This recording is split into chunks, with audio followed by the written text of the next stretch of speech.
का भौजी तोरे कोनो काम दाम करे आवेला?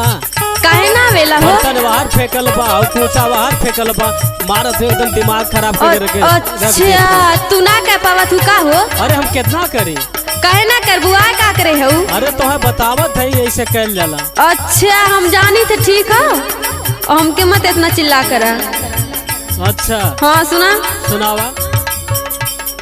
घर के हमरा निहाई हमके ना समझाई है,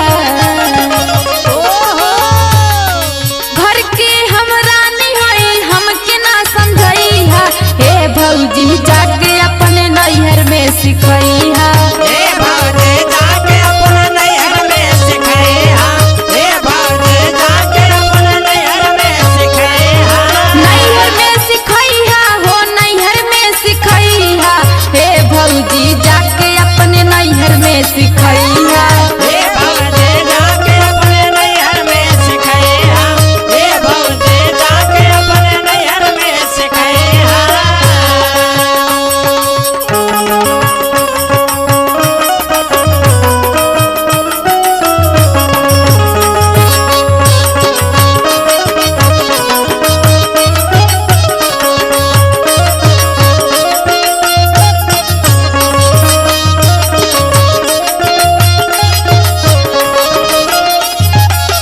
जानत हो बोला जब जाबू अपने घरे ने हाँ ये कुल करे धरे पड़ी तब हालत खराब हो जाई।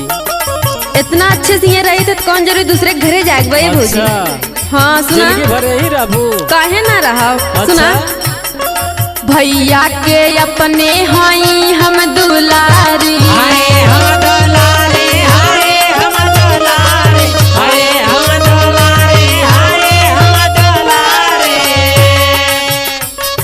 आके तू हमके बनावाना नौकरानी,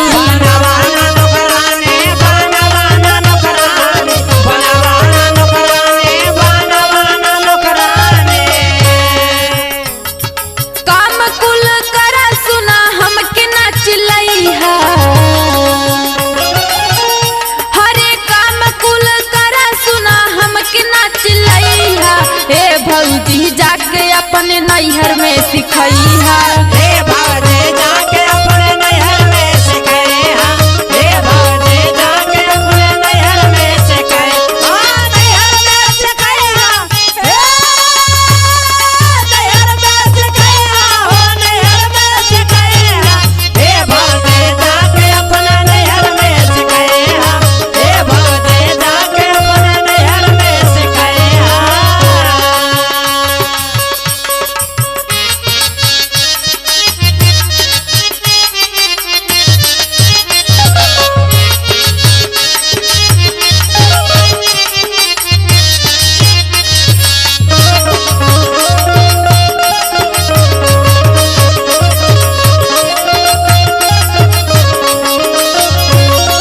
माइया बाबू के हई फूल गेना,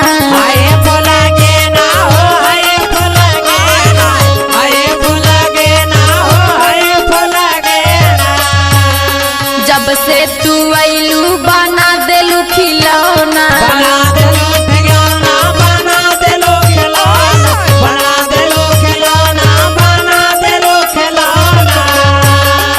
हरे भौजी का हो? और सुना सुनावा। माया के बारे में अपना फुसफुसैया,